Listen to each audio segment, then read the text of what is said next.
The vast darkness of space concealed a terror that had haunted countless civilizations for generations. The Krell moved silently through star systems, leaving nothing but destruction in their wake. Their massive biomechanical warships looked like nightmares forged from metal and living tissue, consuming entire planets with a cold, calculated precision that chilled the blood of every known intelligent species. On the research station orbiting a distant blue-green planet, Captain J. Park studied the historical records of Krell invasions. Holographic images flickered around him, showing entire star systems reduced to cosmic dust. Billions of lives erased in mere moments, entire civilizations transformed into nothing more than scattered debris and painful memories. The Krell were not simple conquerors. They were architects of extinction. Their technology combined biological adaptation with mechanical precision in a way no other species could comprehend. Each invasion followed a terrifyingly perfect pattern. First, communication disruption, then total electromagnetic suppression, and finally, complete planetary obliteration. Sha-Ye Kim, the station's lead strategic analyst, approached Park with another set of data streams. Her hands moved quickly across the holographic interface, pulling up star charts marked with the dark red zones of Krell destruction. "Look at the pattern," she said quietly. "They're not just randomly attacking. There's a systematic approach to their invasions." Park nodded, his eyes tracking the intricate network of destroyed civilizations. The Krell had been moving through the galaxy like a carefully planned surgical strike, removing potential threats before they could even understand what was happening. No species had successfully challenged them in over 3 centuries. The research station's walls were lined with artifacts and remnants from civilizations that had tried to resist. Fragments of alien technologies, broken communication devices, and partial historical records told a grim story of complete and total defeat. Each item represented a civilization that had hoped, fought, and ultimately been erased from existence. "They communicate through complex quantum frequencies," Hai explained, pointing to a series of mathematical equations dancing across the screen. "Their communication is so advanced that most species can't even detect their transmissions, let alone understand them." The Krell's ships were living entities, part machine and part organic. They could heal themselves, adapt to new environments, and predict potential resistance strategies with terrifying accuracy. Traditional weapons were useless against them. Defensive technologies developed by various species had been crushed repeatedly, proving nothing more than minor inconveniences to the Krell's relentless expansion. Wu Li, the station's chief engineering specialist, entered the room with a fresh batch of data analysis. His face was pale, reflecting the weight of the information he carried. "We've tracked their movement for the last 72 years, he said. "They've consumed approximately 17 distinct galactic regions. No survivors, no resistance." The images told a brutal story. Planets stripped of resources, orbital stations crushed like fragile glass, entire planetary ecosystems transformed into lifeless husks. The Krell didn't just destroy, they consumed everything, leaving nothing behind. Park understood something that most didn't. The Krell were not simply conquering. They were systematically removing potential threats, cleaning the galactic landscape of any species that might one day challenge their supremacy. It was a cold, calculated approach to galactic management that bordered on surgical precision. "They've been moving closer to human-explored territories," Hai mentioned, her voice a mixture of professional calm and underlying tension. The holographic map zoomed in, showing the gradual approach of Krell-controlled regions towards the outer boundaries of human space exploration zones. The research station felt heavy with the weight of accumulated knowledge. Every record, every fragment of data spoke of a single, terrifying truth. The Krell were coming, and no one had found a way to stop them. As the team continued their analysis, none of them realized that their research would soon become more than an academic exercise. The Krell were approaching, and humanity's first true encounter was about to begin. An encounter that would change the entire understanding of survival, resistance, and the true potential of a species pushed to its absolute limits.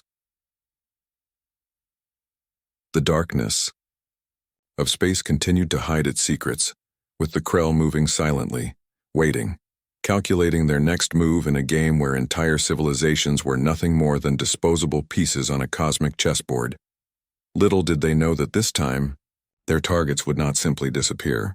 The Celestial Horizon research vessel drifted through the quiet expanse of the Orion Nebula, its sensors scanning the surrounding space with methodical precision.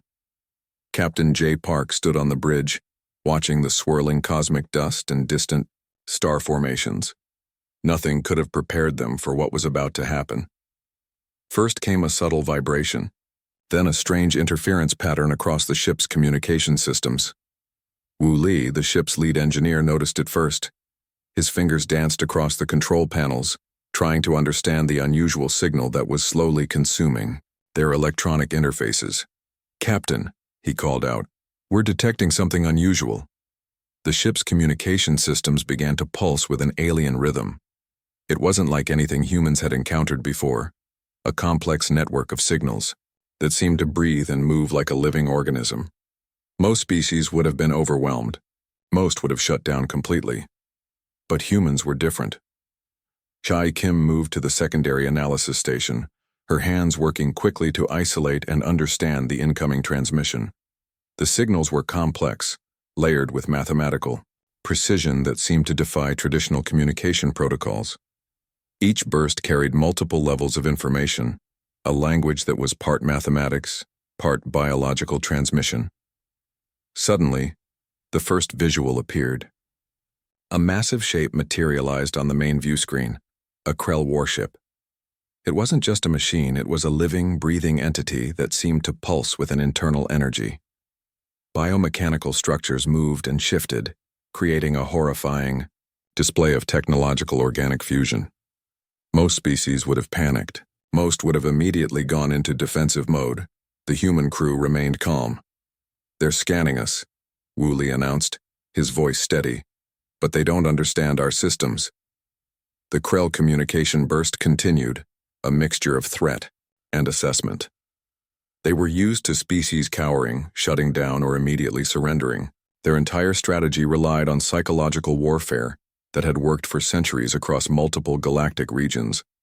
But humans were not like other species. Captain Park watched the alien vessel with a calculated gaze. He understood something fundamental that the Krell did not. Unpredictability was the greatest weapon. Where the alien species expected fear, humans offered curiosity. Where they expected surrender, humans prepared to engage. Chai Kim began developing a communication interface in real time. She wasn't trying to respond traditionally. She was creating a complex mathematical response that would challenge the Krell's understanding. Each algorithm was a statement, each mathematical sequence a potential challenge to their perceived superiority. The Krell vessel began to show signs of confusion. Its massive biomechanical structures seemed to pause, recalculating, trying to understand this unexpected response. They had encountered thousands of civilizations. None had ever responded like this. Wu Li's engineering team was already developing adaptive shield technologies. They weren't just defending, they were learning, understanding, preparing to transform their entire technological approach in real time. Minutes passed. The tension on the bridge was thick, but not with fear. It was a tension of potential, of possibility. The Krell vessel made its first aggressive move. A weapons system that had destroyed countless civilizations began to charge. But something was different this time. The human ship didn't just defend. It began to actively interfere with the alien weapons system. "We're disrupting their frequency," Wu Li said, a hint of excitement in his voice. Captain Park watched as the massive alien vessel seemed to hesitate. For the first time in centuries, the Krell were encountering a species that didn't follow their expected response patterns. This was more than a first contact scenario. This was the beginning of something unprecedented. The Celestial Horizon had just become humanity's first line of defense against a threat that had terrorized the galaxy for generations, and they were doing it with something the Krell could never understand: human creativity, adaptability, and an absolute refusal to be defined by someone else's expectations. The encounter had begun, and nothing would ever be the same again. The Research facilities on Earth worked like a massive, coordinated machine. After the initial encounter with the Krell, every scientific team understood that humanity's survival depended on rapid technological innovation. Sung Choi's laboratory became the epicenter of this transformation. Where traditional scientific approaches would take years, his team was developing breakthrough technologies in weeks. They studied the captured Krell communication fragments, breaking down complex quantum signals that had previously been impossible to understand. "We're not just defending," Sung would tell his team. "We're preparing to fight back." The quantum resonance disruption technology emerged from seemingly impossible calculations. Most scientists believed it couldn't work. Sung's team proved them wrong. They created a technological interface that could not just block alien signals, but actively manipulate them. Military research centers around the world began integrating these new technologies. Experimental spacecraft were redesigned. Weapon systems were completely restructured. Every military engineer understood that traditional combat strategies were useless against the Krell. Captain J. Park arrived at the primary research facility, bringing data from the Celestial Horizons encounter. His detailed reports became the foundation for understanding Krell technological infrastructure. Each fragment of information was analyzed, studied, and transformed into potential defensive strategies. Chai Kim developed adaptive communication algorithms that could predict and counter Krell transmission patterns. Her work was revolutionary, creating a language that could communicate and challenge the alien species simultaneously. The first experimental spacecraft equipped with the new technologies looked nothing like traditional human designs. They were sleeker, more dynamic, with quantum adaptive shields that could change frequency faster than the Krell could track. Each ship was essentially a living computer, capable of making complex decisions in milliseconds. Wu Li's engineering team discovered something unexpected. The Krell's biomechanical technology, while advanced, had a fundamental weakness. Their living systems relied on complex quantum communication networks. By understanding these networks, humans could potentially disable entire Krell fleets without firing a single weapon. Global governments, which had previously been divided, now worked with unprecedented cooperation. National boundaries disappeared in the face of a collective threat. Scientists from different countries shared research, collaborated, and pushed technological boundaries beyond previous limitations. Military training programs were completely redesigned. Soldiers were no longer just trained to fight. They were trained to think, adapt, and respond to technological challenges that changed by the second. Physical training combined with advanced computational thinking, creating a new type of human warrior. The quantum resonance disruption technology became humanity's secret weapon. It could theoretically disable Krell communications, navigation, systems, and even their living technological infrastructure. What the Krell saw as their greatest strength became their most significant vulnerability. Experimental simulations showed promising results. Human-designed systems could potentially neutralize Krell technological advantages within minutes. The living, adaptive nature of human innovation was proving to be more powerful than the Krell's established technological supremacy. Sung Choi's team made another breakthrough. They discovered that the Krell's biomechanical systems had a fundamental communication rhythm. By creating a counter-frequency, humans could essentially confuse their entire technological network. "We're not just developing weapons," Sung explained during a global conference. "We're developing a completely new approach to technological warfare." The first test of these new technologies would be critical. Humanity was preparing for more than just a battle. They were preparing to challenge a species that had dominated the galaxy for centuries. Captain Park understood what this meant. This wasn't just about survival. This was about proving that humanity's greatest strength was not its technology, but its ability to adapt, innovate, and challenge established systems. As the first experimental spacecraft were prepared for potential confrontation, a sense of anticipation filled research centers around the world. They were no longer the species that would be conquered. They were becoming the species that would change the rules of galactic engagement. The technological revolution had begun, and the Krell had no idea what was coming. The Centauri perimeter stretched like an invisible battlefield, where 12 human battleships faced 50 massive Krell warships. Most military strategists would have called it suicide. The humans saw it as an opportunity. Captain J. Park watched the approaching alien fleet through the celestial horizon's advanced scanning systems.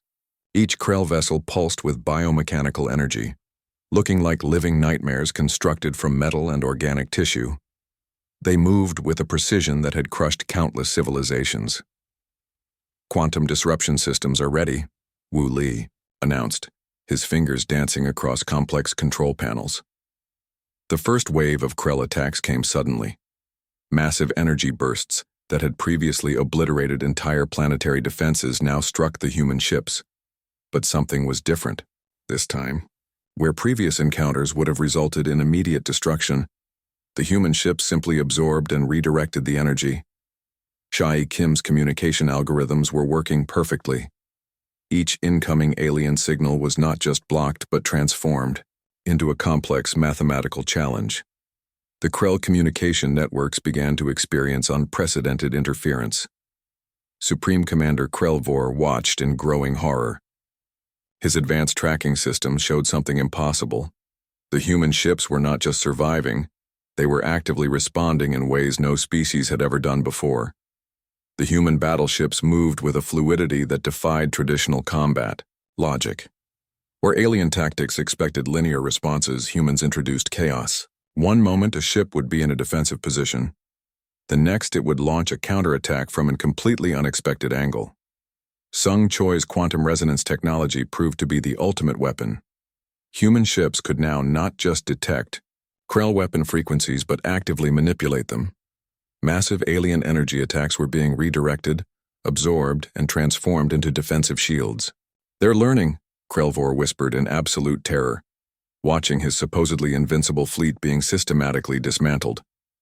The battle wasn't just about technological superiority. It was a demonstration of human adaptability. Each Krell attack was met with a response that the alien species could not comprehend. Humans were changing the rules of engagement in real time. Strategic maneuvers that violated every known combat protocol became the human standard. A battleship would suddenly split its energy signature, confusing Krell targeting systems. Another would use quantum communication tricks to make a single ship appear as multiple targets. Wu Li's engineering teams had prepared for this moment. The experimental spacecraft were more than just machines. They were living computational systems that could make complex decisions faster than any alien technology. The Krell began to experience something they had never known before: uncertainty. Their entire military strategy relied on predictability. Humans were introducing an element of complete unpredictability. 3 hours into the battle, half the Krell fleet had been neutralized. Not destroyed, neutralized. Human ships were capturing alien technological systems, studying them in real time, and using that knowledge to further disable the remaining vessels. Captain Park understood this was more than a battle. This was a statement to the galaxy. Humanity was announcing its arrival as a serious technological power. Krellvor's communication systems began to fail. His massive command ship, which had destroyed hundreds of civilizations, was being systematically dismantled by ships a fraction of its size. The final moments of the battle were almost surgical. Human ships didn't just win. They demonstrated a level of technological and strategic thinking that completely shattered the Krell's understanding of warfare. As the last Krell ships were neutralized, a strange silence filled the Centauri perimeter. The galaxy had just witnessed something unprecedented. A species that was supposed to be a simple target had become a serious threat. Humanity had not just survived. They had transformed the entire understanding of galactic conflict. The aftermath of the Centauri battle changed everything. Surviving Krell vessels drifted like wounded animals, their once invincible technology now broken and confused. Humanity had done more than win a battle. They had rewritten the rules of galactic existence. Captain J. Park stood on the observation deck of the United Earth Command Station, watching the reconstructed galactic map. Where the Krell had once dominated entire star systems, Human influence now spread like a complex network of possibility. Shai Kim arrived with the latest diplomatic reports. The surrounding alien civilizations, those who had lived in terror of the Krell for generations, were watching humanity with a mixture of hope and cautious curiosity. These were species that had known nothing but fear for centuries, and now, everything was changing. The United Earth Galactic Council made a revolutionary decision. They would not destroy the remaining Krell. Instead, they would offer integration, a chance to become part of a new galactic community. Wu Li's technological teams began working on rehabilitation programs for Krell survivors. Their biomechanical systems were carefully studied, not as weapons, but as potential collaborative technologies. Where other species would have sought revenge, humans sought understanding. Supreme Commander Krell found himself in a situation he could never have imagined, captured but not imprisoned, studied but not tortured. The human approach was something completely outside his understanding of conflict. "You have a choice," Captain Park told the defeated alien leader. "Integrate or isolate, learn or disappear." The remaining Krell faced a fundamental transformation. Their entire civilization, built on conquest and destruction, now had to learn cooperation. Human research teams worked carefully, showing them technologies based on mutual growth rather than domination. Sung Choi's scientific teams made another breakthrough. They discovered that the Krell's biomechanical technology could be adapted for peaceful purposes. Entire planetary reconstruction projects became possible, turning weapons of destruction into tools of creation. Alien civilizations that had been hiding for generations began to emerge. The Centauri perimeter battle became a legend, the moment when a new galactic order was established. Humanity wasn't just a military power, they were becoming galactic peacekeepers. The transformation wasn't easy. Old fears didn't disappear overnight, but humans approached the challenge with a combination of strategic thinking and genuine compassion that was completely unexpected. Diplomatic stations were established across multiple star systems. Human researchers, military personnel, and diplomats worked together to create a new framework of galactic cooperation. It wasn't about human domination, it was about mutual understanding. Krell watched as his own people began to change. The warrior culture that had defined their existence for centuries was slowly being replaced by something more complex. They were learning collaboration, understanding, and peaceful coexistence. The United Earth Galactic Council established strict guidelines. No species would be allowed to repeat the Krell's historical pattern of destruction. Technology would be shared, conflicts would be mediated, and mutual growth would be the primary goal. Wu Li's engineering teams continued to develop technologies that could help rebuild destroyed planetary systems. Worlds that had been reduced to cosmic dust were now seeing the potential of reconstruction. The Krell's weapons of destruction were being transformed into tools of creation. Captain Park understood the true significance of what was happening. This wasn't just a military victory. This was a fundamental reimagining of how intelligent species could interact. Years passed. The galactic map continued to change. Human influence spread not through conquest, but through collaboration. The Krell became a complex, evolving civilization, no longer conquerors but participants in a larger galactic community. The observation deck where Park often stood became a symbol of this transformation. Where once there were maps of destruction, now there were networks of possibility. Alien species that had known nothing but fear were now learning, growing, collaborating. Humanity had arrived in the galaxy, not as conquerors, not as destroyers, but as architects of a new kind of possibility.